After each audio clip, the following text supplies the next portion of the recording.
প্রণাম জানাই জাতি ধর্ম বর্ণ নির্বিশেষে যে যেখানে যে অবস্থায় আছেন বসে। মাইকের সাউন্ড যত দূরে যাচ্ছে ভেসে, সকলের শ্রীপাদ পদ্মে জানাই ভক্তিপূর্ণ প্রণাম। যে যে ধর্মের উপাসক, সে দেবতা হোক আর আল্লাহই হোক, সে মুসলিম হোক, মুসলমান হোক বা খ্রিস্টান হোক, ইহুদি হোক বা জৈন হোক, আমি সমস্ত ভক্তের শ্রীপাদ পদ্মে ভক্তিপূর্ণ প্রণাম রেখে যে যেখানে সাকার নিরাকারে যে অবস্থায় অবস্থান করছে প্রত্যেকের শ্রীপাদ পদ্মে প্রণাম রেখে আলোচনার মধ্যে যাই। আপনারা শুনেছেন এত সময় মনোহরের আলোচনা আমাকে দিয়েছে তারকের ভূমিকায়। হ্যাঁ, হরিবর। তাহলে সম্পর্কে আমরা দুই ভাই, মনোহর আর হরিবর দুই ভাই। আমার বাবা ছিল আনন্দ সরকার।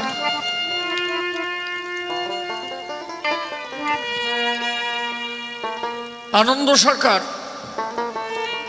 হরিবর সরকারের বাবার নাম ছিল আনন্দ সরকার। এই আনন্দ সরকারের 6টা মেয়ে হয়ে গেল। 6টা মেয়ে হয়ে যাওয়ার পরে গেল হরিচাঁদ ঠাকুরের ধারে, বলল বাবা আমার একটা ছেলের দরকার, আমার আশীর্বাদ করো আমার জন্য একটা ছেলে হয়। ঠাকুর বলল আনন্দ, এবারও তোমার স্ত্রীর গর্ভে একটা সন্তান রেখে তারপরে তুমি আমার কাছে আসছো। তোমার 6টা মেয়ে হয়ে গেছে, কিন্তু তোমার স্ত্রীর গর্ভে আর একজন আছে। এবারও যে আসছে সেও মেয়ে হবে। বলে মোট হলো 6 জন, এরপরে যে আসবে ওনাও মেয়ে আর একজন। বলে তা আমার কপালে ছেলে নাই।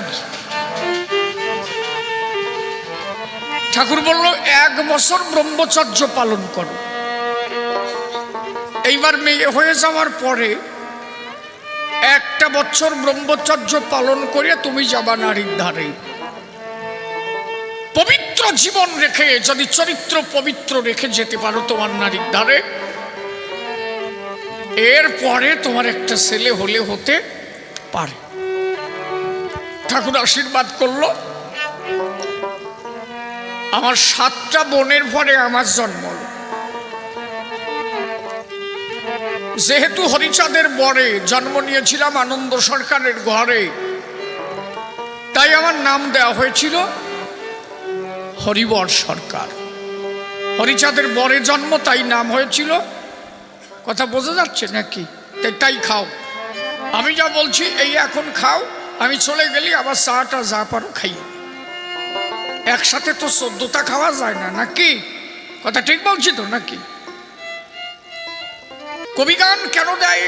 গুরুচাঁদ ঠাকুর বলেছে তাই। কবিগানে জাগতিক একটা চেতনা জন্মায়, মানুষকে আধ্যাত্ম চেতনায় উন্মুক্ত করে। মানুষ যাতে ঈশ্বর প্রাপ্তি হতে পারে তার সন্ধান কিছু বলে কবিয়াল রাসহরি। যদি কোনো মানুষ সেইটাকে সঠিকভাবে গ্রহণ করে। আমি হরিবরের ভূমিকায়, প্রশ্ন হয়েছে অনেক, কয়খান শুনেছেন জ্ঞানবান। প্রথম প্রশ্ন করেছে দান, হরিচাঁদকে তুমি স্বয়ং হরি বলো কেন? কর্তা বসেন, গান শোনেন। ওই কর্তার অনেক বসাও তোমার দ্বারে, বসেন বসেন। হরিচাঁদকে স্বয়ং বলে কেন? রাম হরি, কৃষ্ণ হরি, শ্রী গৌরাঙ্গ হরি, নিত্যানন্দ হরি, কৃষ্ণ হরি, গৌর হরি, হরিচাঁদ আসল হরি, পূর্ণানন্দ হরি। শ্রীহরিকে স্বয়ং হরি বলো কেন? আগে ছোট্ট একটা গান গাই, তারপরে আলোচনার মধ্যে যাই। হা হা হা হা হা হা হা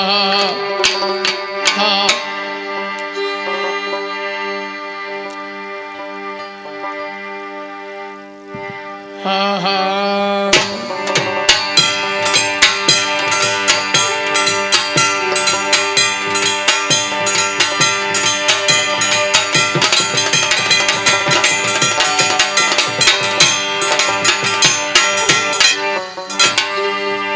ওরে বাঁকা নয়ন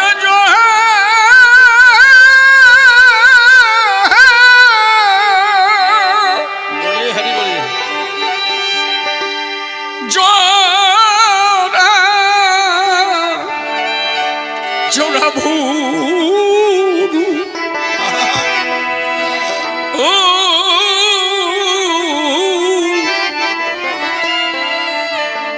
হারে তারে নয়ন বানে বিন্দি এলো এলো মোরা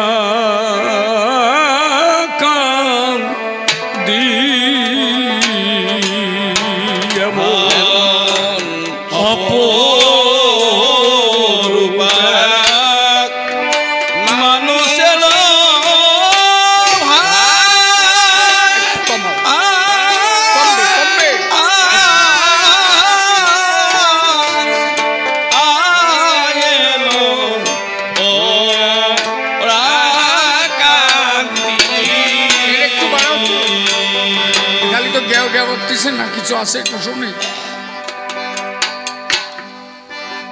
ওরে বাঁকা নয়ন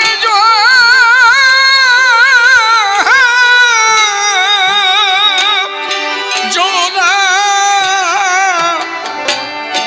ভুরু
আজানুলো লম্বিত বাহু ও তারে গ্রাস করেছে আমার সাথে কে তোরে বাজাতে করেছে গ্যাপের ছেড়ে দিয়ে আমার সাথে বাজার তো দরকারটা কি আজানুলো এই যে গ্যাপ আমার একটা মাছরাঙা বারবার বলেছি মাছরাঙা যেমন মাছ ধরে সেই মাছ ধরার মতো নিরিখ রাখতে হয় আজানো এইটা আমার গ্যাপ লম্বিত বাহু ও তারে গ্রাস করেছে রাহু সঙ্গে ভক্ত বহু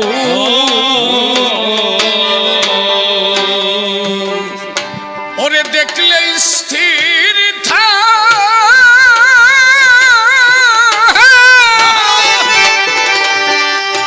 থাকে না কেউ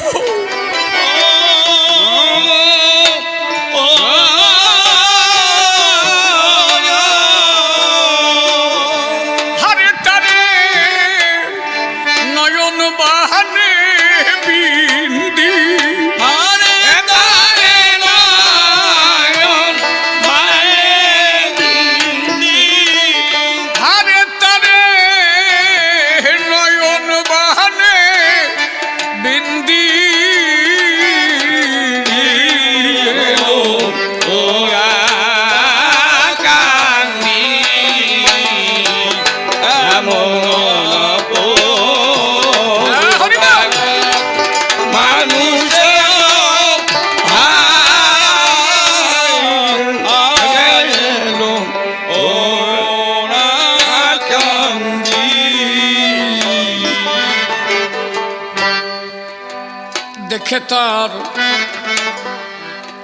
দেখে তার রূপে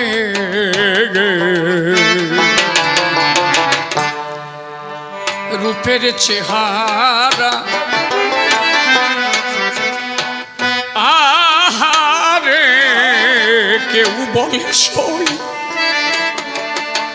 ওরে সচির গোরা কেউ কয়ে মাখন সোরা ওরে নবরসের তো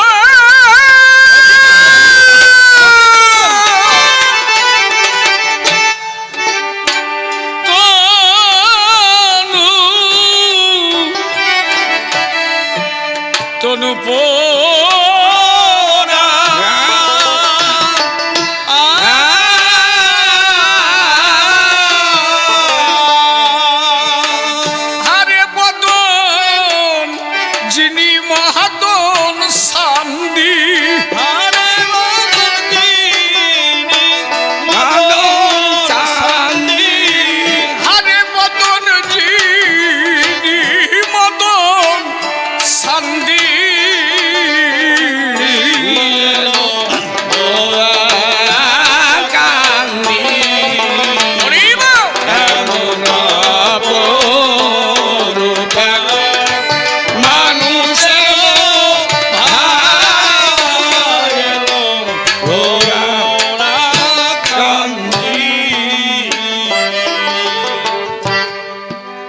আমি কি কব সেই রূপের কথা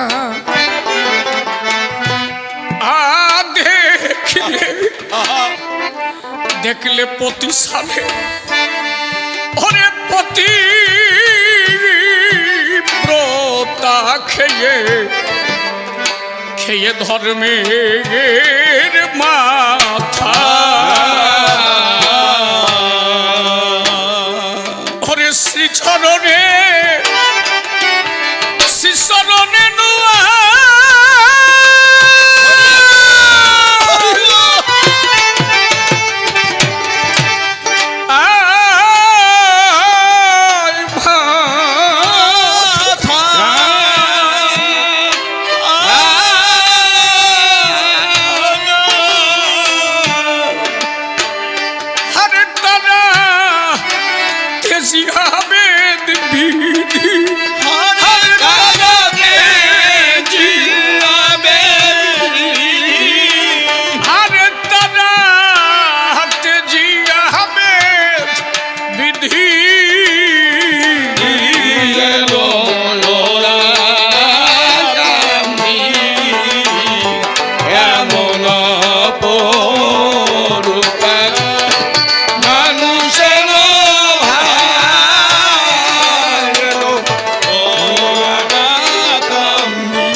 হেরিয়াতার মুখ শশী ইহারে যোগ ভুলে যায় যোগী ঋষি পদে লুটায়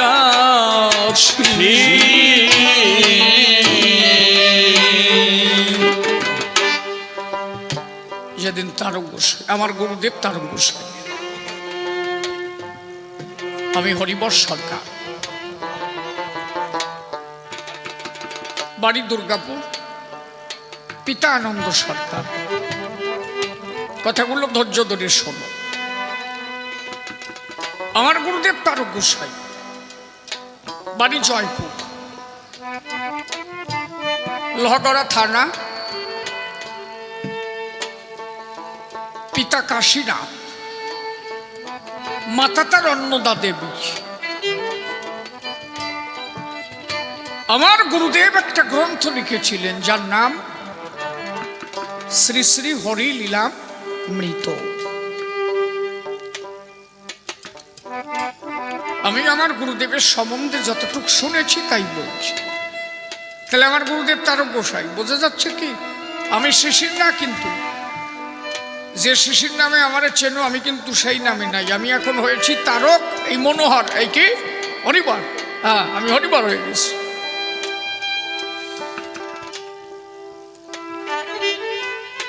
আমার গুরুদেব কবি গান গাইতে পারত না। কবি গান গাইতো, কিন্তু শ্রোতারা ওনার গান শুনত না।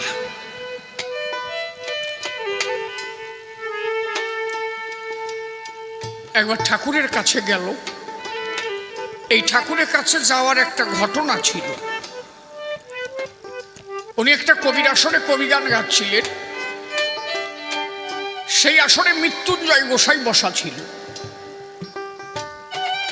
দলের ডানি টট আস্তে আস্তে দেওয়া, অসুবিধাটা কোথায়? মৃত্যুঞ্জয় ওই আসরে বসে আছে, আর তারক গোসাই আসরে দাঁড়ায়। আমার গুরুদেব ব্যাখ্যা করেছিল, পঞ্চদীর্ঘ পঞ্চ সূক্ষ্ম সপ্ত রক্ত শরণ্যত ত্রিহংস প্রীতি গাম্ভীর্যং দা ত্রিংশ লক্ষণ মহান। যিনি হন ৩২ সিনের অধিকারী ভগবান বলে তারে ধরি। ওই আসরে বসেছিলেন মৃত্যুঞ্জয় গোসাই। উনি বহু শাস্ত্রের অধিকারী। মৃত্যুঞ্জয় গোসাই বহু শাস্ত্রবিদ পণ্ডিত।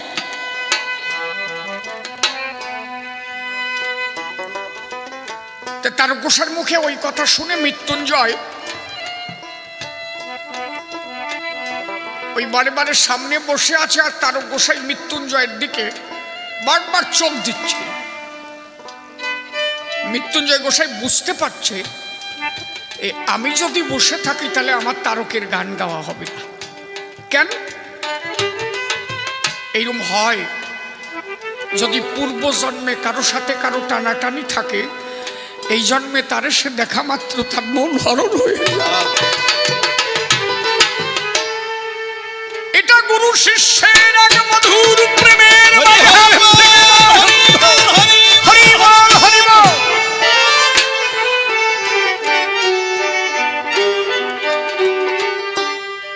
এটা এক জন্মে হয় না, এ বহু জন্মের একটা টানাটানি থাকা চাই। ওই যে একবার মাত্র দেখেছে তাইতে তারকের মন চুরি হয়ে গেছে, এরকম হয় না? কাউরে জীবনে দেখো নাই, কিন্তু দেখা মাত্র মনে হয় এ যেন আমার কত জন্মের একজন আপন মানুষ। এই জন্মে মতুয়া কি গোপালনগরের সবাই কি গোপালনগরের মতুয়া নাকি? তাহলে এদের এই যারা মতুয়া তার সাথে একটা যোগসূত্র ছিল, তাই তো এই জন্মে তাড়াতাড়ি মতুয়া হইল। এক জন্মে টানাটানি হয়। এক মতুয়া মালা পরে যাচ্ছে, আর এক মতুয়া মালা দেখে তারে জড়াই যাচ্ছে। বলে কে তুমি? বলে আরে তোমারে আমি জীবনে দেখি নাই, তবুও যেন দেখলে চিনা চিনা লাগে, কারণ তুমি আমার শ্রীহরির ভক্ত, আমিও সেই ভক্ত।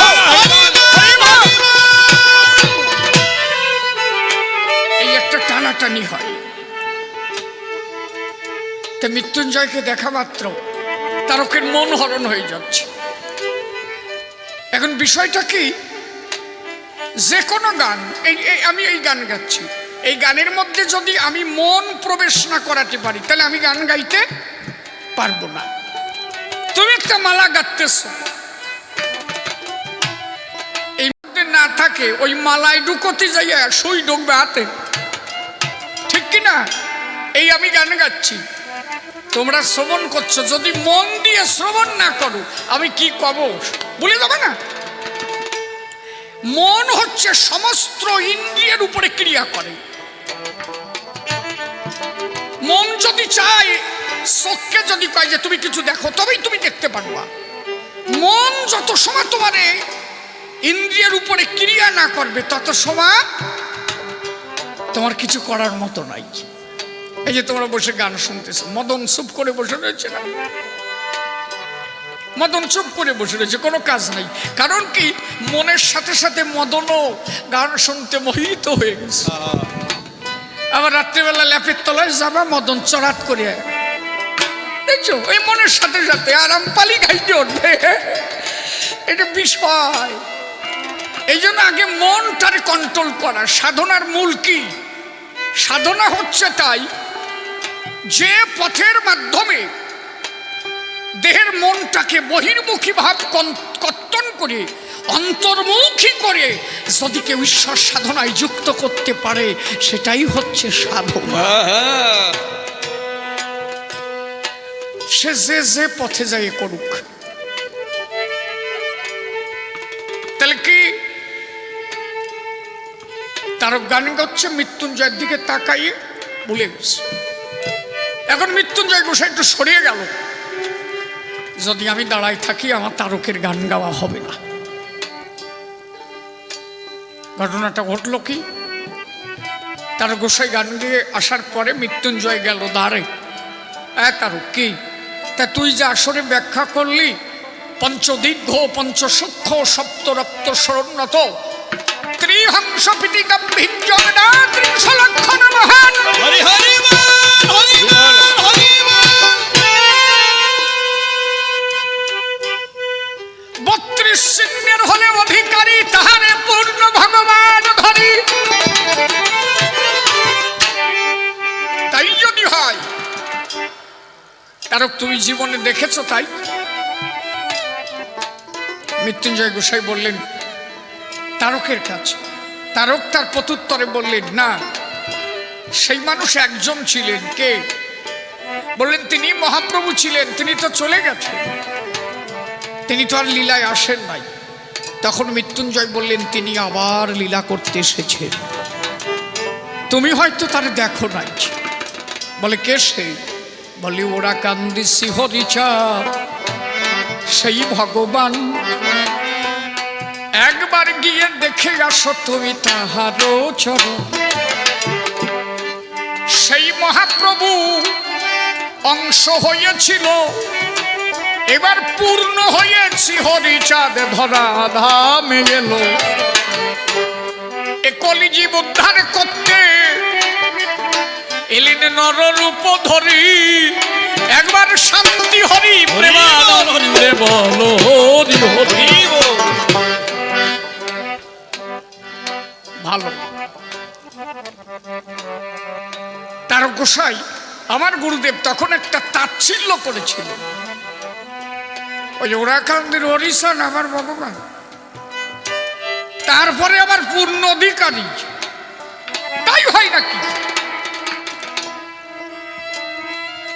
মৃত্যুঞ্জয় গোসাই তখন বলল কি, তারক কি, আচ্ছা তুমি তো কবি গান গাও, গ্রন্থ আদি পড়ো তো? বলো হ্যাঁ। বলে তাহলে চৈতন্য চরিতামৃত চৈতন্য ভাগবত পড়ে দেখো গিয়ে লেখা আছে কি। মহাপ্রভু যখন সন্ন্যাস যোগ নিল, মায়ের কাছে যে করাল দিয়েছিল, আমার তোরে আড়াইতে শক্তি নাহিকো, আমার তব গর্ভে জন্ম নেব আরো 2 বার। সের জন্ম নেব আমি ওই সন্ন কোণে, যত জীব মাতাইব হরি প্রেম মানে। কথা দিয়েছিল বিষ্ণু পিয়ার সনে,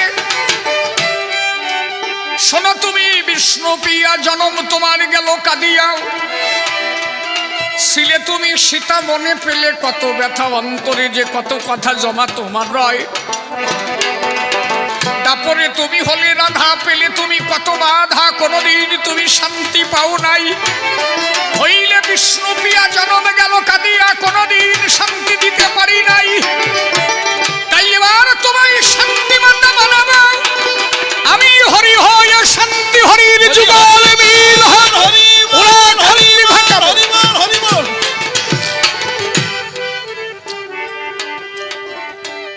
তুমি এটা পড়ো নাই? তার গোসাই বাড়ি গিয়ে চৈতন্য ভাগবত অধ্যয়ন করলেন। দেখলেন মহাপ্রভু মায়ের কাছে করাল দিল যে মা আমি তোর গর্ভে আবার আসব। এই যে তারকের বিশ্বাস হলো। রাত্রিবেলা স্বপ্ন যোগে তারক গোসার জন্ম হয়েছিল, তারকের বাবা ছিল কাশীনাথ। কাশীনাথের আশীর্বাদ এবং কাশীনাথ দুর্গা পুজো করেছিল। লক্ষবার দুর্গা নাম উচ্চারণ করিয়ে বটপত্রের উপরে রক্ত দিয়েছিল, বুকের রক্ত।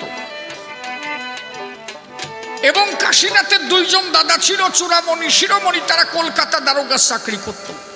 কালীঘাটে পুজো দেওয়ার পরে কালী তার চুল কেটে নিয়ে কালী আশীর্বাদ করেছিল, দান তোদের ঘরে যাবে স্বয়ং রুদ্র অবতার আমার ভোলা পঞ্চানন। এই যে ভোলানাথের এক অংশ হচ্ছে তারক গোসাই।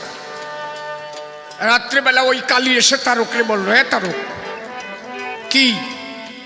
বলে তোর সাথে একজন সাধুর দেখা হয়েছিল, তুই তাচ্ছিল্য করলি কেন? তারক রে, ওই সাধু তোরে যা কইছে ঠিক কইছে, আর যদি তোর জীবনের কিছু পাওয়া থাকে, আমি বলি তোকে সকালবেলা আগে ওই সাধুর কাছে যাবি। মনে রাখিস আমি কালী, আমার যতটুক ছিল আমি তোরে দিয়েছি। এখন যদি তোরে কেউ কিছু দিতে পারে, ওই মৃত্যুঞ্জয় তোরে সব দেবে।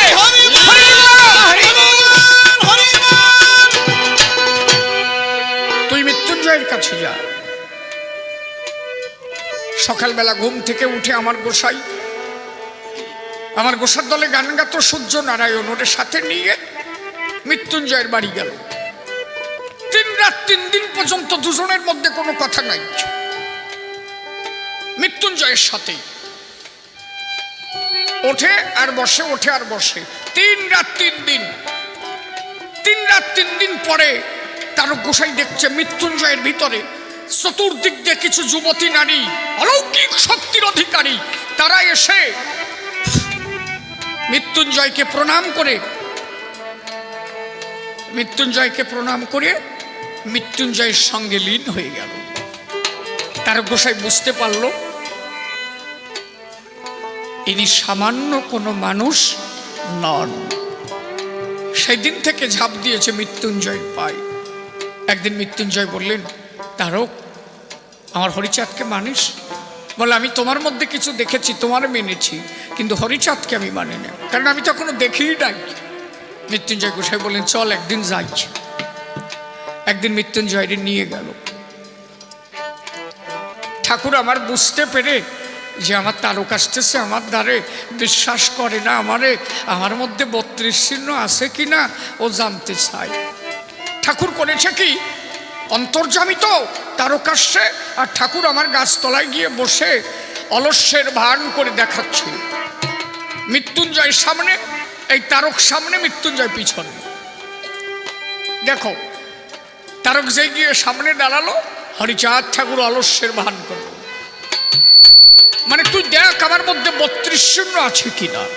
তখন তারক গোসাই কলম দিয়েছিল, ওইটা দেখার পরে কি ঊর্ধ্বভাবে শোভিত রেখা হাতে পায়, দজব্রজাঙ্কুশ অহিপনাতায় শঙ্খ চক্র মিনিজম্ভু নামে যেই ফল কল্পতরু শ্রী পতাকা জাহ্নবী বিকল গজস্কন্ধ কোকনাদ কর পদতল নখ চন্দ্র নখ মুদ্রা অতি সুনির্বল নখ চিক্কন্তক চিক্কন্নাবি সুগভীরাম্ভিত ভুজ কমল শরীর চক্ষু কর্ণ শিরালাল পলাশলোচন দক্ষিণাঙ্গে রক্ত তিল রক্তিম বরণ সুচিক্কান জোড়া ভৌরু কাদম্বিনীর সম ঈশ্বরের 32 চিহ্ন নরলীলা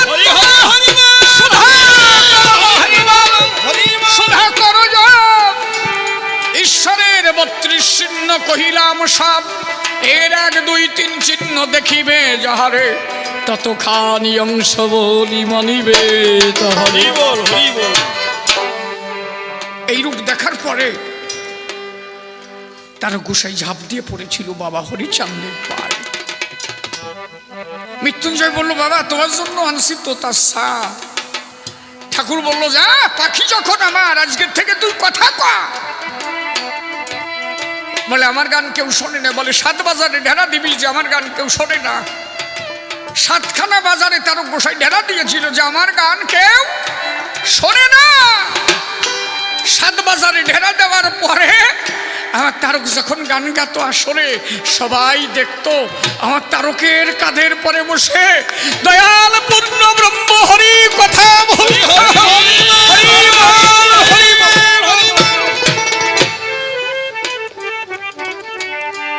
ওই রূপ দেখে তাই তারক ওই 32 চিহ্ন লিখে গেল। আমার অশ্বিনী তাই গান লিখল, হ্যাঁ,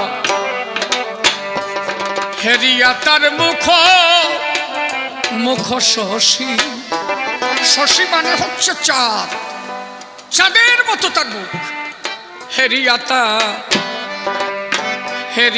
তার মুখ শশী, ইহারে যোগ ভুলে যায় ওরে যোগী ঋষি পদে লুটায় ওরে বলে গোসাই, বলে গোসাই রাখো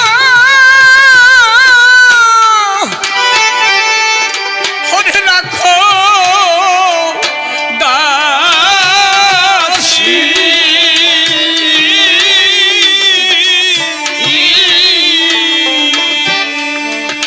হারে মনের 6 জন ভজন বাদী, হারে মনের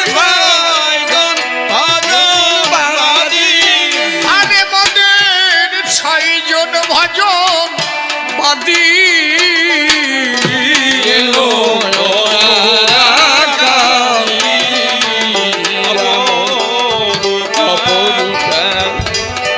মানুষের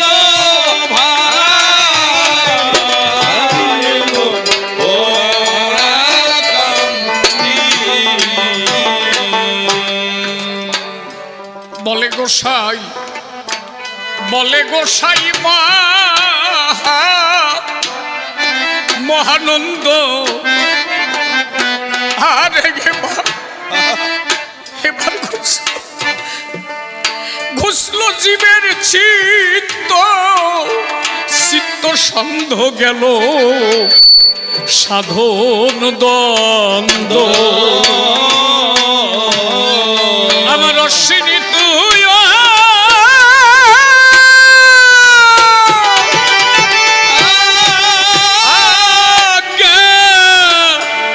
অজ্ঞান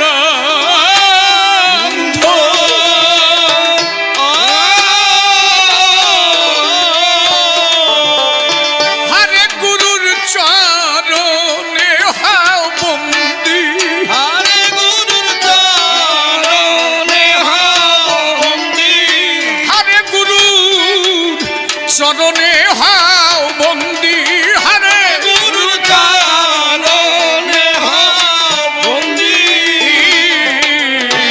এলো এমন অপরূপ মানুষের ভালো ওরা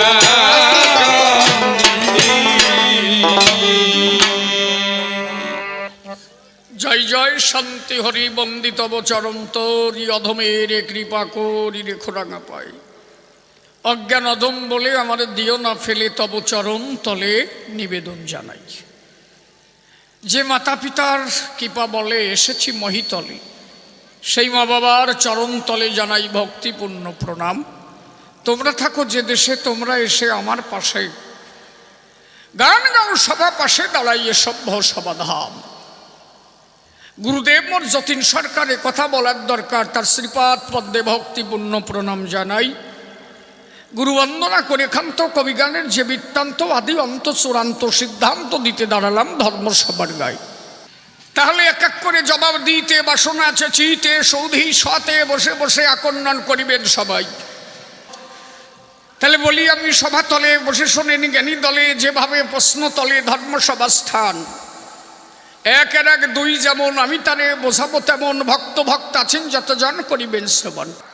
এইবার এক এক করে জবাব দিতে বাসনা আছে চিতে, সৌধি সতে বসে বসে আকর্ষণ করিবেন সবাই। বলে হরিচাঁদকে স্বয়ং বলে কেন, শুনতে মোর বাসনায় এখন এক এক করে জবাব দান করিবারে চাই। বসে শোনেন নারী নরে, এ পর্যন্ত যারা এলো চরাচরে অংশ হয়ে লীলা করেছে সর্বজন। পূর্ণ অবতারে কেউ পূর্ণ হয়ে আসে নাই এ সংসারে, যার কারণে পূর্ণ লীলা হয় নাই আস্বাদন। আপনারা বিভিন্ন শাস্ত্র পড়ে রাখবেন, তাই কোনো জায়গা লেখা নাই পূর্ণ লীলা কোনো যুগে হয়েছে রে ভাই। ওই যে রামচন্দ্র যিনি সীতার কাছে ঋণী হলেন, তিনি কৌশল্যা মাতা কম কাঁদে নাই, বসে শোনেন নারী নরে রাধারানী কেঁদেছিল বারে বারে। মা যশোদা যে কত কান্না কাঁদছিল তার খবরই নাই। অন্তরে করেন ধারণা, সে কথা না বললেও হয় না। এইবার সেই কৃষ্ণ গৌর হলো, বসে শোনেন জ্ঞানী দল, কথাগুলো বলা ভালো। মহাপ্রভু যখন সন্ন্যাস নিয়ে যায়, এরা অংশ অবতারে হয়েছিল, তাই কখনো আনন্দ দিতে পারে নাই। দেখেন, পূর্ণ আনন্দ কোনোদিন হয় নাই। মহাপ্রভু যখন সন্ন্যাস নিল, সন্ন্যাস নিয়ে চলে গেল শান্তিপুরে। মা সচী মাতার সঙ্গে তার দেখা হলো। কোথায়? অদ্বৈত ঘোষার বাড়ি। অদ্বৈত ঘোষার ঘরে মহাপ্রভু সন্ন্যাস নিয়ে 10 দিন ছিল ওই ঘরে। এখন নিত্যানন্দ ডাক দিয়ে বলছে মহাপ্রভুর দ্বারে, এই কি তুই তো জন্মের মতো চলে যাবি, আমার একটা কথা নিবি?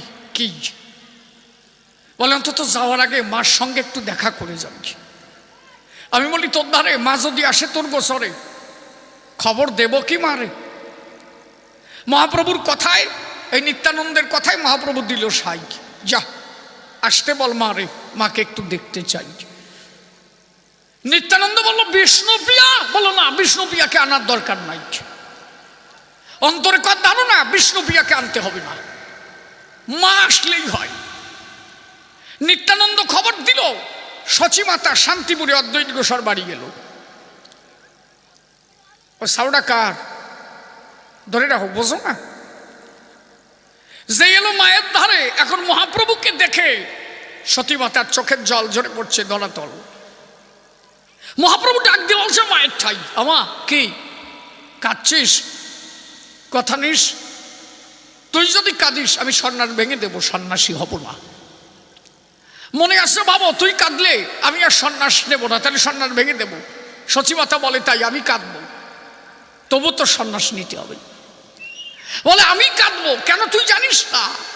কি বলি তোর দ্বারে, তুই জন্ম হওয়ার আগে তোর এক বর্দা ছিল, সে সন্ন্যাস নিয়ে চলে গেল।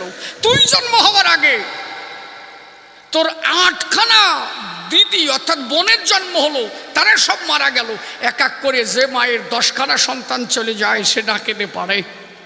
আমি বলি, তোর ধারে আমি কাঁদবো, বৌমা কাঁদবে, দুজনের কান্নায় একটা বিরহের নদী সৃষ্টি হবে, তবুও তোর সন্ন্যাস নিতে হবে।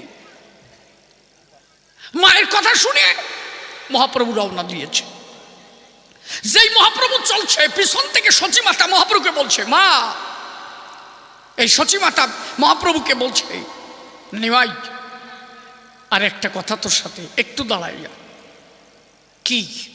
বলে, এই বলে চলে যাবি, আর তোর সাথে আমার দেখা হবে না, তাই না? অন্তরে কত ধারণা। এক এক করে সমস্ত ছেলে মেয়েগুলো চলে গেল, কেউ আমার কাছে থাকলো না। মনে ভেবেছিলাম, তাই তুই সবার ছোট, থাকবি আমার ঠাই, তোরে নিয়ে জীবন কাটাবো, অসুবিধা নাই। কিন্তু তুইও চলে গেলি, আমি এখন যাব কোন জায়গায়?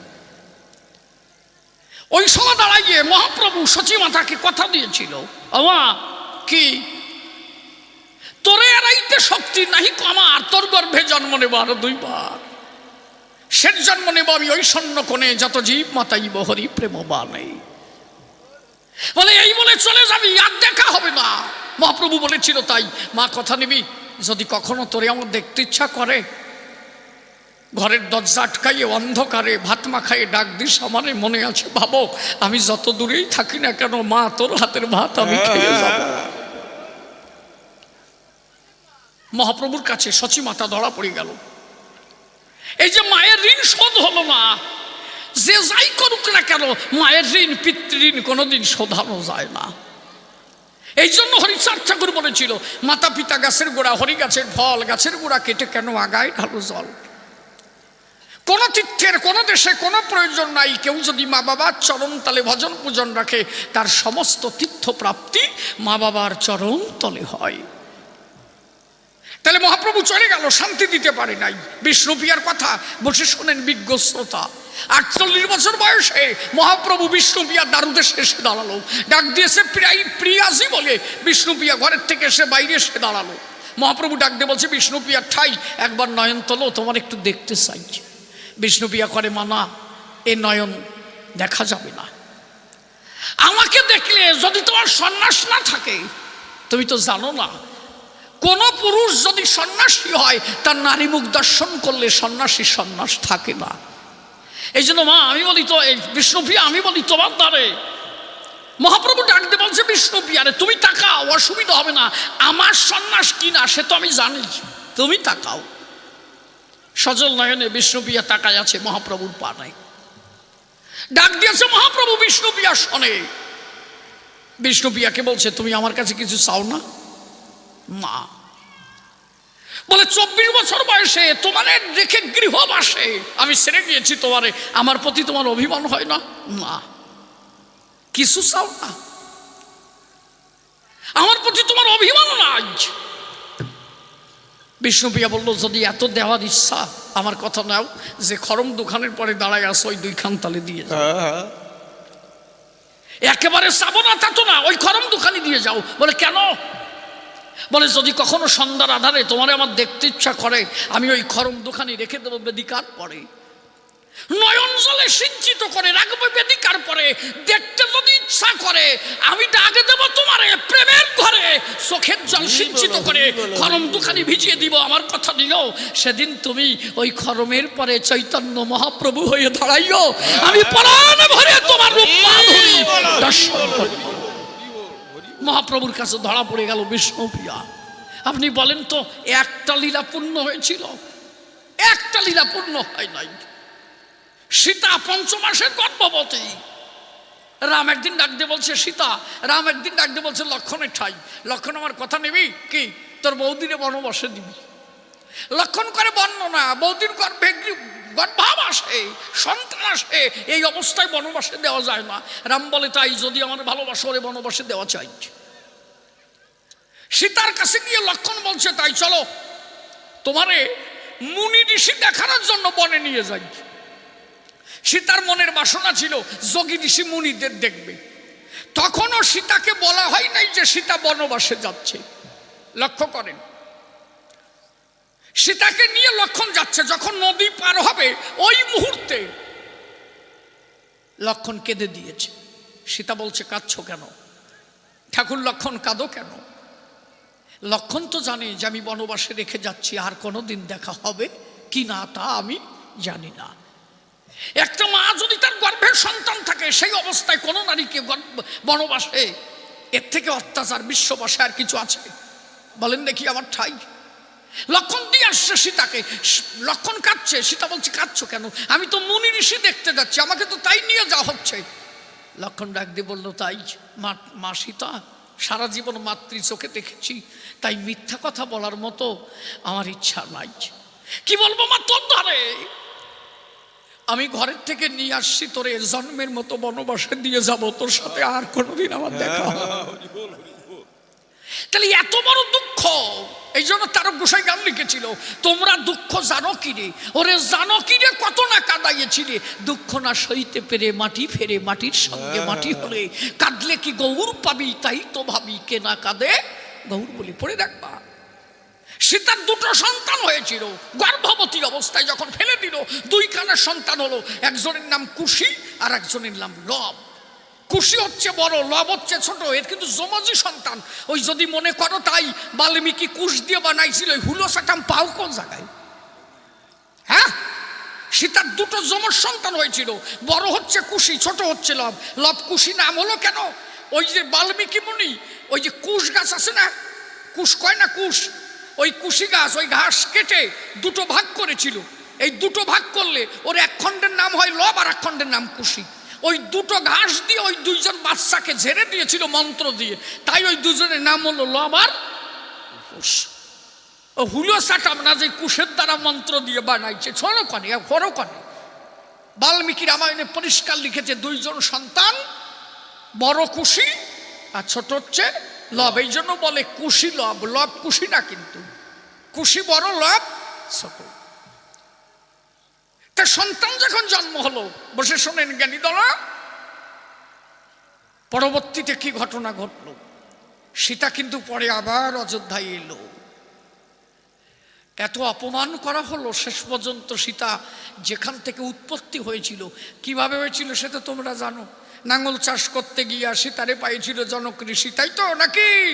বসে শোনেন নারী নরে, মা সীতা তখন ডাক দিয়ে বলে, বসমাতার দ্বারে, মা আমার কথা নিবি, আমি আর এত অত্যাচার সহ্য করতে পারি না, তোর কোলের সন্তানকে তুই কোলে জায়গা দিবি। তাই তারক লিখেছিল, দুঃখ না সইতে পেরে মাটি ফেরে, মাটির সঙ্গে মাটি হবে। আমি আসে নাই, তাই পূর্ণ লীলা কোনোদিন হয় নাই। হরিচাঁদ আমার পূর্ণ ভগবান, এবার লীলাও পূর্ণ হয়েছে, অপূর্ণতা নাই। শান্তিমাতাকে আনলো, পূর্ণ লীলা হলো, নিজে সংসার করলো, সন্তান জন্মালো, শান্তিমাতাকে শান্তি দিয়া যশবন্তের মনপ্রাণ বাসনা পূর্ণ করিয়া মাতা অন্নপূর্ণা দেবীর বাসনা পূর্ণ করে নিজে গার্হস্থ্য ধর্ম করে ভক্তদের পূর্ণ আনন্দ দিয়ে পূর্ণ আনন্দের দেশে লীলা শান্তি হরি ওরা কান্দি ধামে করেছিল।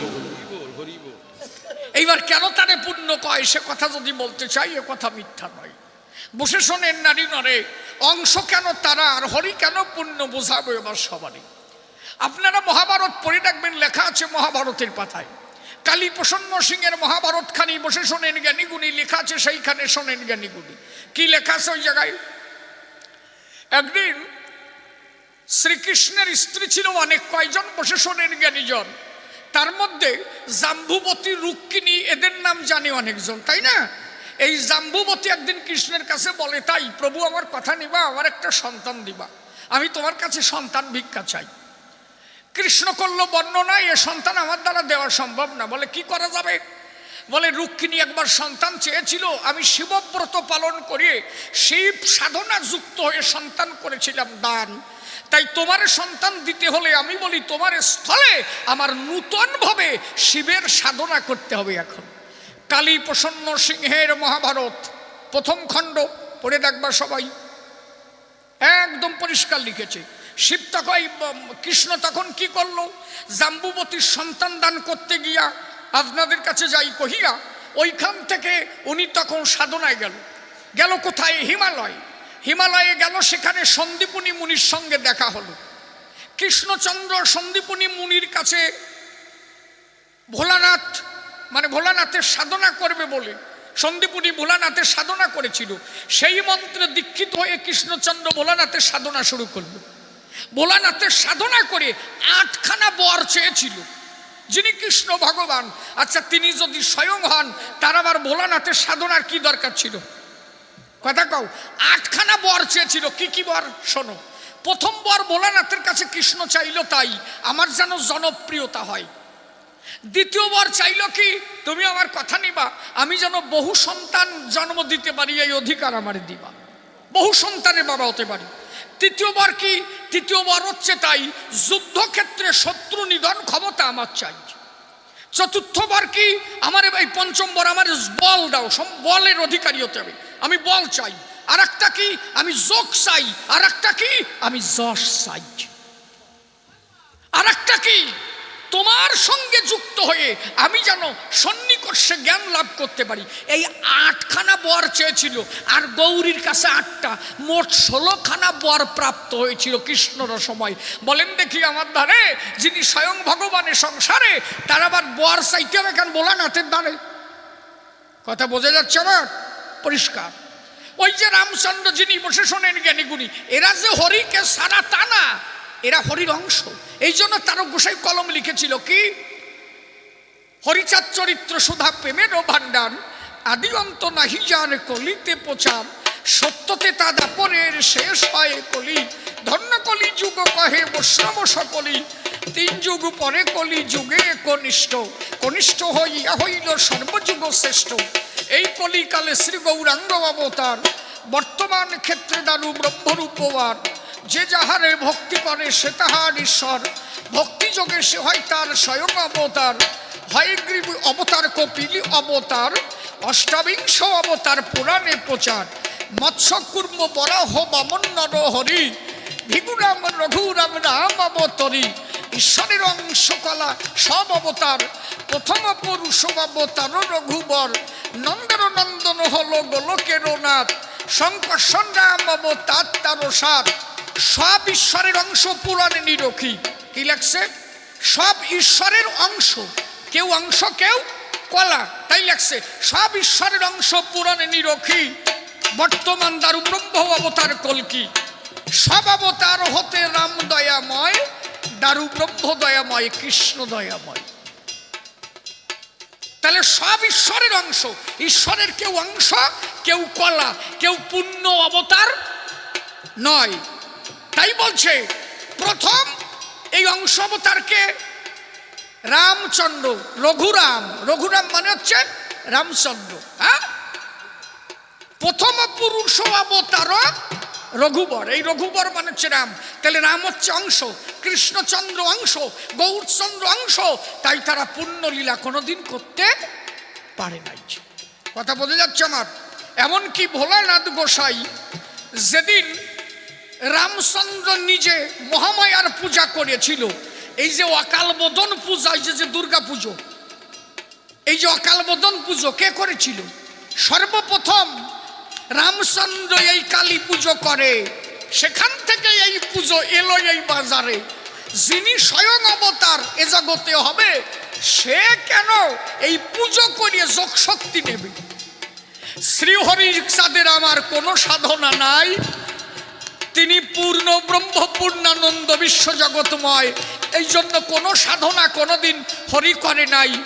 পূর্ণ আনন্দে হরি লীলা করে গেল, একবার হরি শান্তি প্রেমানন্দে হরি হরি বলো। কথা বোঝা গেছে? এর পরিষ্কার। এবার যদি কথা বলি, বসে শোনেন শ্রোতা মণ্ডলী, সেই পূর্ণ অবতারের প্রমাণ পেলাম কোন জায়গায়? বসে শোনেন নারী ননে কি বলি সমাধানে। একদিন গোলক পাগলের শরীর খারাপ, পরিস্থিতি ভালো নয়, গোলক পাগলের গলা ফুলে গেল। বসে শোনেন জ্ঞানী দল, এখন গোলক পাগলের বাসার কায়দা নাই। ওনার এক দাদা ছিল রামকুমার, কথা কোষ্কান, সামরি কথা কোষ্কান, চুপ করে বয়, একটা বাজে কথা আমি কই নাই।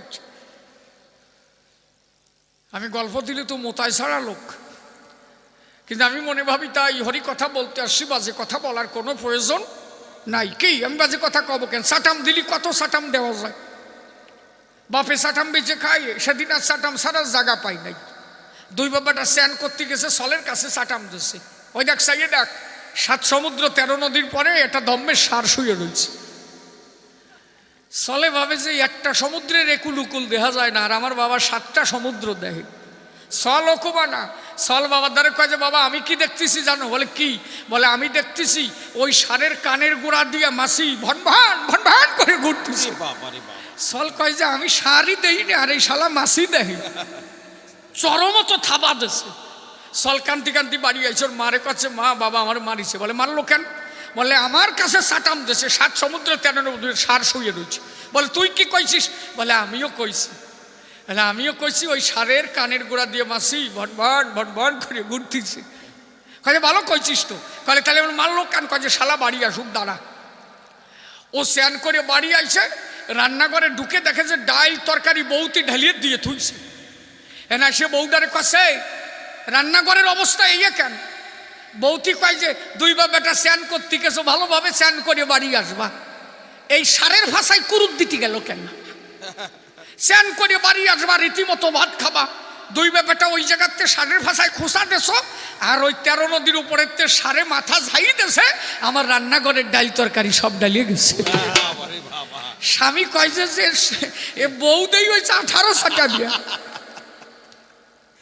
সাটাম বেছে যদি খাওয়া যেত তাহলে তো ওই কইয়েই হয়ে যেত নাকি মা? দেখবা যে যা কাজ করে বউগি তো টাইটেল নিতে হয় না, খালি খালি পায়। কেউ যদি নাপিতির কাজ করে কয় যে নাপতি নিয়ে যাচ্ছে, আর বউটারে কয় যে নাপতি নিয়ে যাচ্ছে। উনি কেউ শুয়ে ধরে না, চুলও কাটে না, তাও নাপতিনি টাইটেল পাবে। স্বামী যদি মাস্টার হয় কয় যে ম্যাডাম আইছে, আর বউ হর ক্লাস হলেও কয় যে ম্যাডাম আইছে। ঠিক কি না? একজন সাটাম বেঁচে খায়, আর বোর কোনো জায়গা যাওয়ার কায়দা নয়, কয় যে সাটামিয়ার বউ আইছে। কি রস পাইছে চাইয়ে না কই বুড়ি। এর ওই বৌতি কয় কি, শোনো তুমি আমারে সারবা নাই চাটাম সারবা তাই কও। তুমি যদি আমারে সারো সাইডে দাও আর নাহলে চাটাম সাইডে দাও, মানসির কাছে যাওয়ার কাজে না। মানসির কাছে চাটামের বউ আইছে, ও কাজে দাঁড়া আমি চাটাম সারিয়ে বৃন্দাবনে সুন্দরবনে যে সারিয়ে আসতেছি, সুন্দরবনে চাটাম সারতে গেছে। 7 দিন খাইয়া ঝড়খালি চাটাম সারিয়ে বাড়ি আসছে। আর বউ জিজ্ঞাসা করেছে যে সুন্দরবন গেলে বাঘটাক দেখলে না, কয় যে আমার সাথে কথা কইস না, কথা কলি চাটাম হয়ে যাবে। শেষে তুই কবিনি চাটাম হয়ে যাচ্ছে। কয় যে না সত্যি কথা কও, তুমি বাঘ দেখো নাই? কয় যে দেখলাম না তাই কি, আমারে দেইয়া ওই বাঘ একটা দেই যে 5 ব্যাটারি লাইট জ্বালাই আটি আসতেছে। কয় যে চাটাম আর একটা দিলি না? কয় যে তোর কলাম না আমার সাথে কথা কইস না, কথা কলি চাটাম হয়ে যায়। কাজে বাঘে তো আবার কি আনলো? কাজে না শুনে ছাড়বি না। বাঘ দেখে পালাম, ভয় গাছে উঠে দাঁড়ালাম। ওই সময় ওই বাঘ আমার গাছের নিচে এসে দাঁড়ালো। বসে থাকা যায়, প্রস্রাব করে দিলাম গাড়ে। কি কব তোরে, ওখানকার বাঘ যে এত বড় ট্রেনিং কমপ্লিট করা, ওই মুদ বাইয়া আটি আসছিল। কয় যে এত বড় হুলো চাটাম পালিয়ে কোন জায়গায়, বাঘে মুদ বাইয়া আটি আসে, তা তোমারে ধরে নাই? কয় যে ধরার সুযোগ দিছি নাকি, ও যেই ধরবে ধরবে নুনু চাপিয়ে ধরেছি, প্রস্তাব থামে গেছে, বাঘ দাম করে নিচে পড়ে গেছে। হুলো চাটাম দেশ জায়গা পাও নাই। এসব কথায় কি আছে, কথা কও না। হ্যাঁ, এ কথায় মানুষ কি পায়? এ মিথ্যে ছাড়া একটু সত্যি আছে এর ভিতরে, কি কথা ঠিক কিনা? তাহলে যে কথা বলে জীবনের কিছু লাভ নাই, সে কথা বলে কোনো দরকার নাই। আমি ভাও কথা বলতে যাবো কেন? তাহলে বসে শোনেন নারী নরে, এই গোলক পাগলের দাদা রামকুমার, পাগলের গলা ফুলে গেল, তখন কিন্তু গোলক পাগল হয় নাই। কথাটা মন দিয়ে শোনো, শুনতেছ নাকি? বসে তো না শুনলি তো আটাই দিতে, সে তো বোঝাই যাচ্ছে। এখন ওই রামকুমার গোলকের ডাক দিয়ে বলছে, তাই কথা নেবি? আমি শুনলাম রাউত খামারের রামসাদ নামে একজন গোসাই আছে, আমি ওর কাছে যাব। উনি নাকি হরিভক্ত, যারে হাত দেয় তার রোগ ভালো হয়ে যায়, তার কাছে গিয়ে তোর নিবেদন করব। রামকুমার রাউত খামার গেল, ওই রামসাদের সাথে দেখা হলো। রামকুমার রামসাদের কাছে বলল, তাই তুমি আমার কথা নাও, তুমি তো হরিচন্দ্রের ভক্ত, হরিনামে আসক্ত। আমার দাদার গলা ভুলে গেছে, ভাইয়ের গলা ভুলে গেছে, আমার বাড়ি যে যদি ভাইটার একটু ঝাড়িয়ে দাও, ভাই আমার আর বাঁচবে না। অন্তরে করি ধারণা, যদি হরি ভক্তের চরণ পরশ পায়, হরি ভক্তের কৃপা হলে, শুনেছি এই মহিতলে জয় হরি বল, হরি বলে আর জনাব ধন্য হয়। একটা উলুধ্বনি দিল না, দেখছি ইস দেখছো কর্তা দেহ, ও যেটা উলু না দেবে তার বোবা চল হবে আর বোবা মাই হবে। হবেই বোবা চল হবে, বোবা মাই হবে, হবেই থাকবে। ছাতা দিল কয় যে কইয়ে না কেন ওইয়ে বসলো। জয় জয় শান্তি হরি প্রেমানন্দে, হরি হরি হরি বল, হরি বল, হরি বল, হরি বল, হরি বল, হরি বল। হয়ে গেছে। মানুষের কি আছে ভাই, এ কথা জানবার তাই ঠেলাই পড়লে বিড়াল গাছে উঠতে জানে ভাই। হ্যাঁ, কি হয়েছে ওনার? কি উনি কি খুঁজে বেড়ায়? কক গিয়া চুপ করে থাকো, যাও ভাই ওক। তাহলে বসে শোনেন নারী নরে, আশীর্বাদ করলাম সবারে, একটা বোবা চাল একটা বোবা মাই হোক সবার ঘরে। কি তা যদি না হবে, ওই বুড়ি উলুধ্বনি দিল কেন? ওনার হওয়ার বয়স আছে, উনি উলুধ্বনি দিল কেন? উনি ভাবছে কেন আমারও ইয়ে পড়লো ঠিক। এই বুড়ি দেশে চাইয়ে দাও, 80 বছর হয়েছে, ওনার সালমাই হওয়ার বয়স আছে, উনি দেবে কেন? তাই কার? হ্যাঁ তোর ঘরে আজ চাইস নে বাবা, সম্মান থায় না বুঝিস। তাহলে প্রতি ঘরে হোক, মনে থাকেন সেই ঝোঁক, জ্ঞান নামক পুত্র, ভক্তি নামক কন্যা সন্তান সকলের হোক। বাহ, জল ওই বোতল শেষ করেই যাই আজকে। হ্যাঁ ঠিক আছে, তাহলে থাকেন একটু চুপ করে। বলি আমি সমাধানে এক এক করে জবাব দিতে বাসন আছে। তাই ওই যে রামকুমার যখন নিয়ে গেল, বসে শোনেন জ্ঞানী দল, এইবার রামকুমার ওই রামসাদ তখন রামকুমারকে কয়, রামসাদ বলে রামকুমারের ঠাই তুই আমার কাছে বয়, তোর ভাইয়ের ব্যথা কোন জায়গায়? বলে গলায়। বসে শোনেন নারী নারী রামকুমার গিয়ে রামসাদের ধারে, যেই বসেছে ধারে রামসাদ গোসাই তখন ওই রামকুমারের গলা ঝাড়ে। জয় হরিচাঁদ জয় গুরুচাঁদ বলে যেই গলা ঝাড়া দেয়, রামকুমার করে বর্ণনা, আমার গলা খারাপ না, আমার গলা ঝেড়ে কি হবে, গলা ফুলো আমার ভাই বাড়ি আছে নারকেল বাড়ি, এ জায়গা না। কথা বুঝিছ? নারকেল বাড়ি বাড়ি তার, আমার গলা ফুলা না। রামসাদ গোসাই বলে রামকুমারের ঠাই আমি তোর গলা ঝেড়ে দিলাম, তোর ভাইয়ের গলা ভালো হয়ে গেছে, অসুবিধা নাই। কি ভক্ত তুমি ভাবতে পারো? ব্যথা কার আর ঝাড়ে কার? হরিভক্ত কি পারে না অন্তরে ধারণা, ভক্ত কেন বলবান এ কথা তুই বুঝিস না। ব্যথা গোলক পাগলের গলায় দাঁড়িয়ে বলি সবার ঠাই জেনে দে তোর ভাইয়ের গলা, তাতে গলা ফোলা ভালো হয়ে যায়।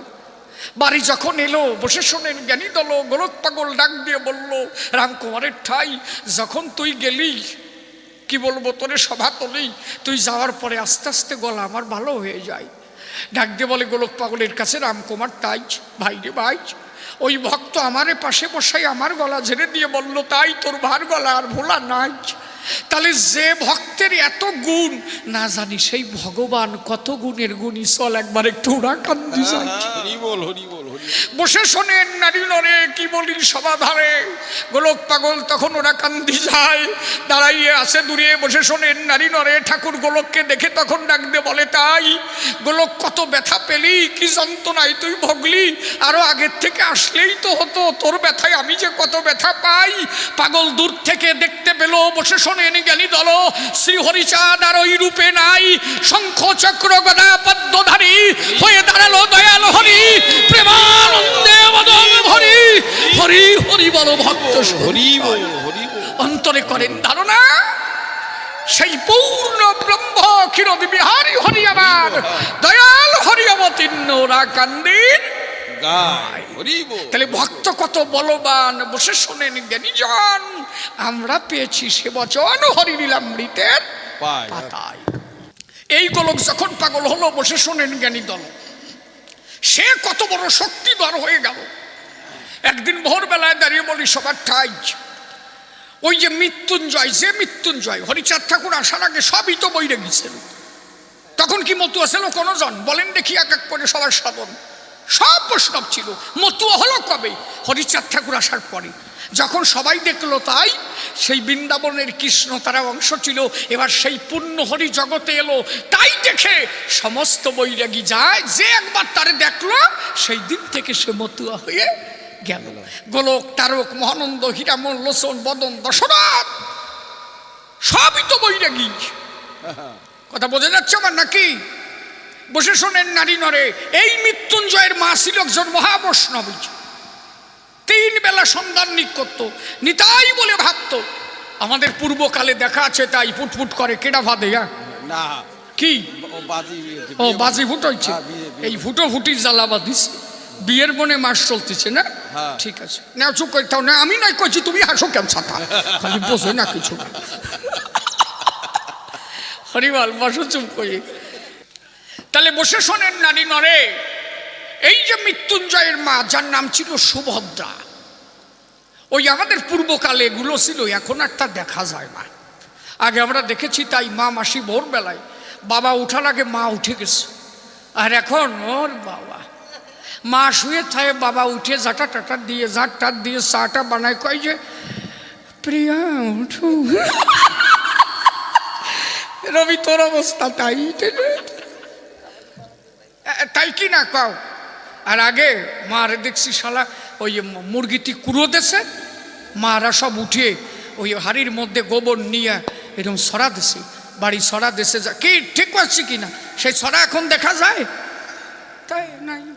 কে আরবার থায়ে কে ভাই, এগুলো তো আমাদেরই দোষ, আমরা ছেলে মেয়েদের শেখাই নাই। আমার মেয়েটা MA পাস করে, কখনো বলি নাই যা একটু মন্দিরে যে একটু উলুধ্বনি দিয়ে পুজোটা দিই, 5 মিনিটে আমার মায়ের পড়ার ক্ষতি হবে? আমি কোনোদিন কইছি যাইয়ে না, মাইও আর যায় না। বিয়ে হয়ে গেল, শাশুড়ি বললো উলু দেখো, যে উলু কানে গেল, দোষটা কার? আমাকে না? তাহলে প্রত্যেকটা বাড়ি বাড়ি শিক্ষা দেওয়ার দরকার ছিল। মাইয়া দিয়ে বিয়ে দিলাম পরের ঘরে, আসলে গার্জেন ভালো নাই এখন। যে শাসন আগে ছিল, আমার বড়দিদির বিয়ে হলো রায়নগর, এই যে আমার বাবারে নিয়ে আমি গেছি, ওরে শালা ডাবর খাইয়ে চলে আইছে। আমার এখনো মনে পড়ে আমার সে মামাই, বাবা কঠিন ব্যাপার, এখন বলার কথা নয়। তিনি এদেশে আর নাই, চলে গেছেন শ্রীহরির দেশে। আমার সে মাওইমা, কি বলবো আপনাদেরকে, ঠাই ও কথা দিয়ে দরকার নাই, রেকর্ডিং চলে, আবার শুনে কান্নাটা বেঁধে পড়লাম বেতালে। কি থাক, তখনকার পরিস্থিতি ছিল তাই। তবু আমার বাবা শুধু একটা কথা বলেছিল, ওই সংসার করতে হবে, কিভাবে করবা না করবা তোমার বিষয়, আমার বাড়ি যেন কোনোদিন তোমার আমি দেখি না। সেই বোনের এখন একতলা বাড়ি আছে, গাড়ি, এখন এসে বলে তাই বাবা ওই দিন দাবর দিয়েছিল, সহ্য করেছিলাম, তাই আজকে কত সুখ আমার বাড়ি কাটলো। আর এখন মাইয়ে কোনো রকম একটু রাগ হবে, জামাইরে তুই কাছে মা আমি চলে আসছি, ওরে তোরে পেটে ধরছি মানে পিঠিয়ে আর জায়গা আছে বা চলে আস, শালার ঘর করতে হবে না কি বাড়ি। মাইয়া ওই মাইয়া আর ওই ঘর করে কি কথা ঠিক বলছি কিনা? ওই সময় যদি সর কষে দেয় ওই মাইয়েরে, ঘর করতে হবে তোমার ওই ঘরে, 2 দিন থাকে তাড়াতাড়ি যাও, কথা নাও। শ্বশুর শাশুড়ি কিভাবে ভালোবাসবা, কিভাবে সংসার করবা, সে যুক্তি তুমি নিজে শিখে কোনভাবে সংসার করা যায় তাই তুমি করবা, কি ঠিক না? তোমাকে যেখানে মার বলে আমাকে যখন কথা বলছি এইদিকে সবাই ভালো। এই জন্য গার্জেন ভালো আসাই, গার্জেন ভালো না থাকলে কি আর হয়? সমাজ যাচ্ছে কোন জায়গায়, তারপরে সাথী দেয় না ভালো। তাহলে দাঁড়িয়ে বলি, সভা তলে বসে শোনেন জ্ঞানী দলে, যে কথা যাবেন ভুলিয়ে, ওই যে প্রাতকালে মানে ভোরবেলায় সুভদ্রা নামিনী বসে শোনেন জ্ঞানী গুণী, হাড়ির মধ্যে গোবর গুলাইয়ে গোবর সরা দিয়ে বেড়ায়। যাটা তার হাতে ছিল বসে শোনেন জ্ঞানী দল, পাগল জয় হরিবল গৌর হরিবল বলেও মৃত্যুঞ্জয়ের বাড়ি এলো। মাকে বৈষ্ণবী দেখে পাগলের আনন্দ জেগেছে বুকে, কারণ গোলক পাগল সবসময় বলতো জয় হরিবল গৌর হরিবল, তাই বলতো না?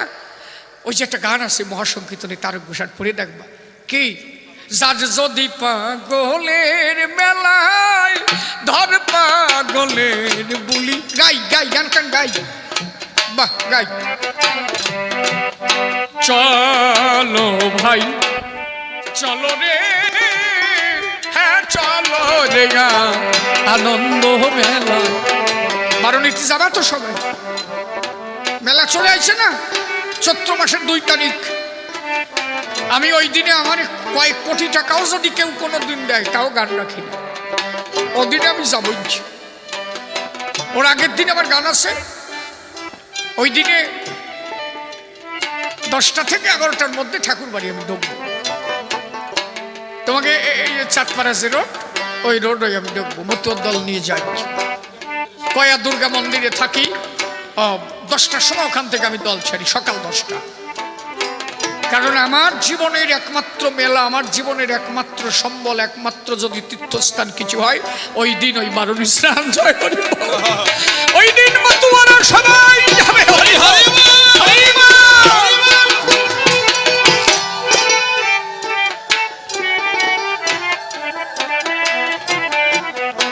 ও চলো ভাই চলো রে, চলো আনন্দ মেলা, চলো চলো ভাই চলো রে, চলো রে আনন্দ মেলা।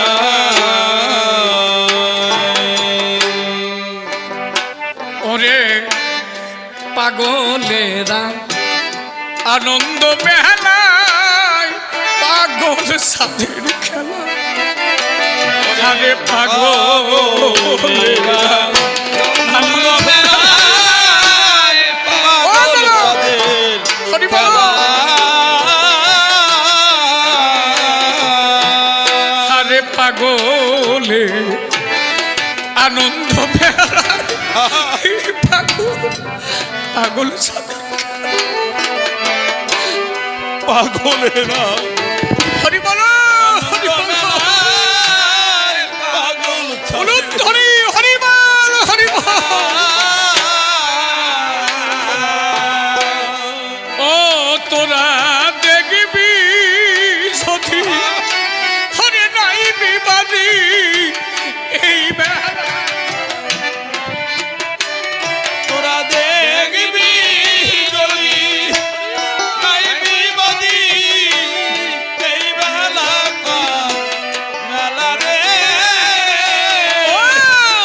তোরা দেখবি যদি ওরে নাই বিপদে এই বেলা কর মেলা তোরা দেখবি হরি বলো হরি বলো হরি বলো এই বেলার মেলা রে চলো দেখা আনন্দ মেলায় চলো রে চলো রে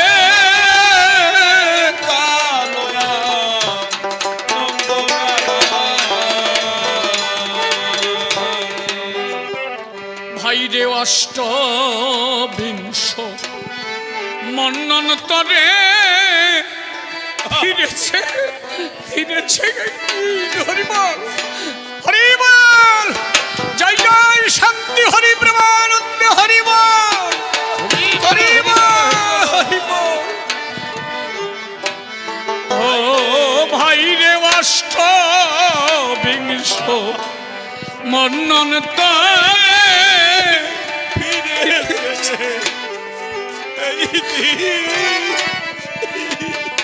ওরে তোদের এই দিন যদি যায় রে বিথা আর ভাবি না ও দিন রে তোদের যদি হরি বলো হরি বলো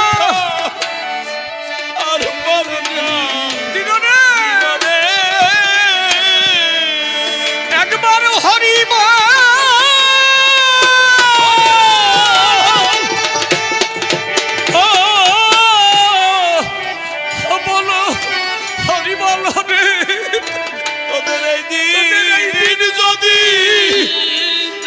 একবার হরি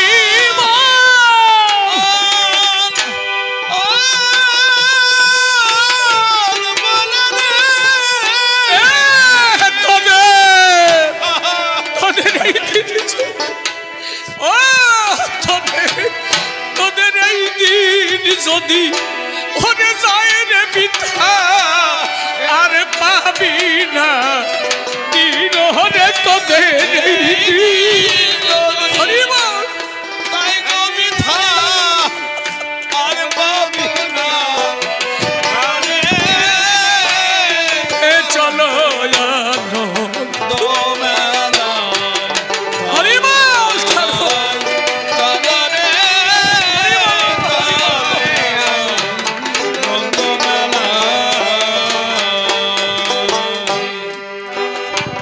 ও ভাইরে যাজ যদি পাগলের মেলা তার পাগলের বুলি রে যাজ যদি গোলের মেলা আর পাগলের বুলি আর পাগলের বুলি ও ছিল জয় হরিব হরে গৌর হরিব সেই পাগলের বুলি রে ছিল গায় হরিবল হরি বলো হরি বলো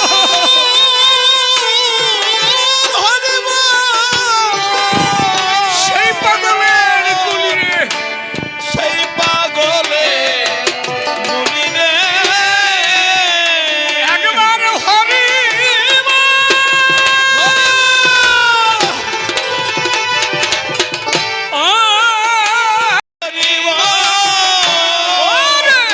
ছিল জয় হরি হরে গৌর হরি বল সেই পাগলে বুলি রে ছিল গায় হরিবল গৌর হরিবল সেই পাগলে বুলি রে চলো নন্দমেলা আরে বাবা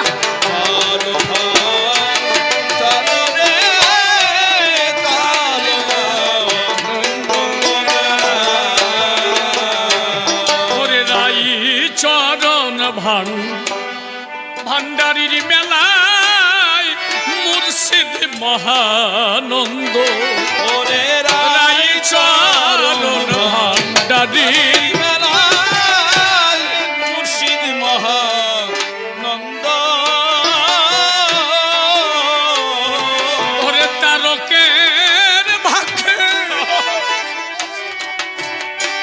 তারকের ভাগ্যে কবে হবে সেই মেলারা আনন্দ রে ও তারকের ভাগ্যে হরি বলো কবে হবে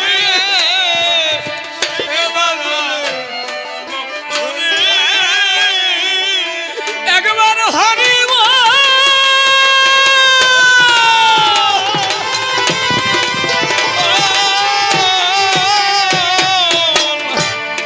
তারকের ভাগ্যে একবার হরি বল। হরি বল।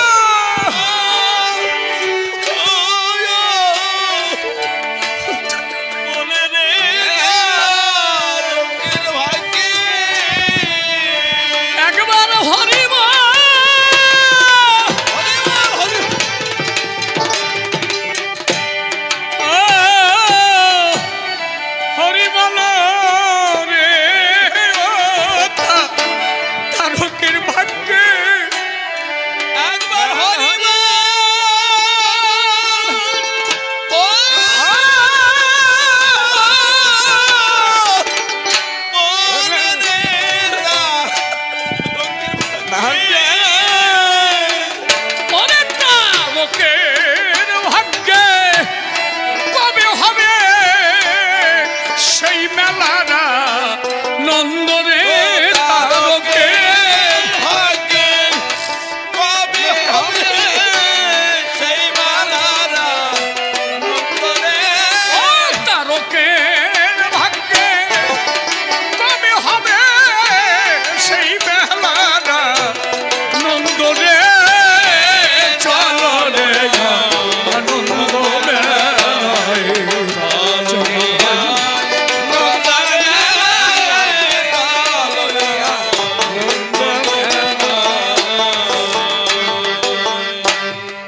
জয় হরি বলে গবুর হরি বলে গোলক আমার এলো সুভদ্রার ঘরে মাথায় আমার হাড়ি নিয়ে তখন গোবর সরা করে ওই পায়ের ধুলি গোলক আমার সেটে সেটে খায় প্রণাম দিতে গিয়ে সুভদ্রা মায়ের চরণ ধুলি নেয় মা সুভদ্রা আত্ম অহংকারে গোলকের কাছে কয় হরিচাঁদের ভক্ত তোরা এত ভক্তি পাস কোথায় আমার পায়ে গোবর গোলা যদি খেতে ইচ্ছা হয় হাত পাতাইয়ে দে সমস্ত গোবর গোলা তোরে দিতে চাই কথা বলা মাত্র গোলক আমার হাত পাতাইয়ে দিল সুভদ্রা হাড়ি ধরে গোবর গোলা ঢেলে তখন দিল তিন চুমুকে হাড়ি গোবর গোলা সবই খেয়ে নেয় অবশেষে হাতখানি মুছিল মাথায় পাগল আমার চলে গেল রাউত খামারে এদিকে আমার সুভদ্রা কি ঘটনা ধরে হাত পা ধুয়ে সুভদ্রা মেজেই ঘরের মধ্যে গেল হঠাৎ করে পেটে তাহার বেদনা বাড়িল ভেদ বমি শুরু হয়ে গেল শুধু গোবর গোলা ঝরে পাগল খেয়েছে গোবর গোলা সুভদ্রার মধ্যে তাই করে সুভদ্রা ভাবে আমি খাইনি খেলো পাগল জানি আর গোবর গোলা আমার বের হয় কেন ও হে গুণমণি এমন সময় মৃত্যুঞ্জয় এসে দেখে মার অবস্থা ভালো নয় বারে বারে বমি করে মা গোবর গুলা বের হয় ডাক দিয়ে তখন মৃত্যুঞ্জয় বলে তার স্ত্রীর ধারে ও কাশীশ্বরী বলো তুমি আজি আমার ধারে আমার মা কেন বমি করে গোবর গুলা ঝরে কাশীশ্বরী বলে তখন মৃত্যুঞ্জয়ের ধারে তোমার মাতা গোলক পাগলকে করেছে অপমান হাড়ি ধরে গোবর গোলা গোলককে করাইছে ভক্ষণ সেই পাগলকে অপমান করার ফল নিজে ভুগে যায়। পাগল খেয়েছে গোবর গোলা, কিন্তু ওনার মধ্যে তাই হয়। মৃত্যুঞ্জয় ভাবে বড় বিপদ, আমি কোথায় এখনো যাব, কোথায় গিয়ে আমি সেই আমার গোলক পাগলকে পাবো। তখন দ্রুত গতি ছুটে গেল রাউত খামারে, গিয়ে দেখে পাগল আবার হরিনাম করে। হরে জয় হরি বল, গৌর হরি বলে আনন্দে ভাষায়। মৃত্যুঞ্জয় গিয়ে পড়েছে আবার গোলকের পায়। পাগল আমার মায়ের অবস্থা মোটে ভালো না, বলি তো অবঠাই শীঘ্র গতি চলো, মাকে একটু ভালো করা চাই। পাগল বলে যা করে আমার দয়াল হরি চায়, আমি হরি নামে চলি, হরি বলি, হরি মোর সমান।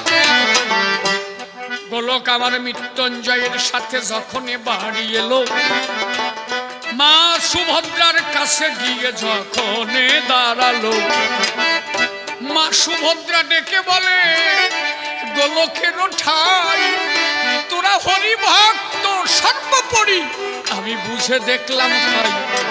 বাবা দয়া করে তোর পাখানা একটু দে দেখি মোর ধারে, তোর চরণ ধুলি পেলে আমার রোগ যাবে সেরে। গোলক যখন দেয় না চরণ, কি বলিব তাই, জোর করিয়া সুভদ্রা পানিয়ে নিল তার পেটে ভাই।